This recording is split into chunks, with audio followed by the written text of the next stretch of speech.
第11屆嘅香港展能節而家已經正式接受報名啦，截止日期係3月13號。每位參加者最多可以報名3個賽項。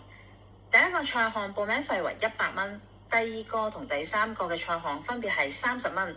如果係待業人士或者係攞緊綜援、讀緊全日制學校嘅殘疾人士都可以有半價優惠㗎。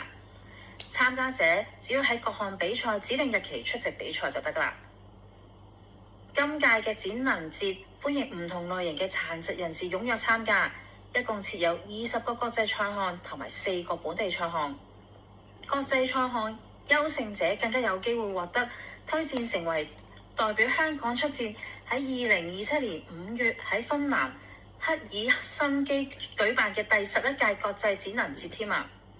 有關各項嘅詳情，請參閱報名表裏邊嘅簡介啦。